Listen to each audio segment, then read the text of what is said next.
আজকে নিয়ে চলে এসেছি আরও একটা নতুন কেকের ভিডিও নিয়ে। তো এটা ছিল একটা বেন্টো কেক। তো এটা অর্ডার দিয়েছিল একটা বোনও তার বেস্ট ফ্রেন্ডের জন্য। তো চলো আজকের বেন্টো কেকটা তৈরি করা যাক। তো কেকটা প্রথমে ভালোভাবে স্লাইস করে কেটে নিয়ে ভালোভাবে সুগার সিরাপ দিয়ে ক্রিম কোটিং করে নিলাম। তো ভালোভাবে ক্রিম কোটিং করা হয়ে গেল। তারপরে আমি দিয়ে দিলাম কিছুক্ষণের জন্য কেকটা ফ্রিজের মধ্যে। তো ভালোভাবে ফ্রিজের মধ্যে সেট হওয়ার পর আমি কেকটা ভালোভাবে সুন্দর করে শেপ করে নিলাম।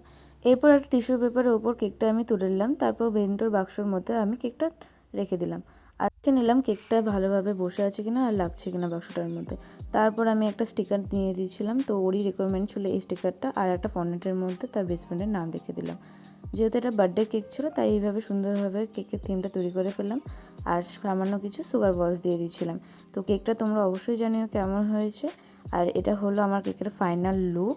তো আজকে এই শর্ট ভিডিওর মাধ্যমে তোমাদেরকে কেকের আমি পুরো ভিডিওটা দিয়ে দিলাম। তো অবশ্যই জানিও কেমন হয়েছে। তো পরের ভিডিওতে অবশ্যই দেখা হচ্ছে। তো ততক্ষণের জন্য টাটা।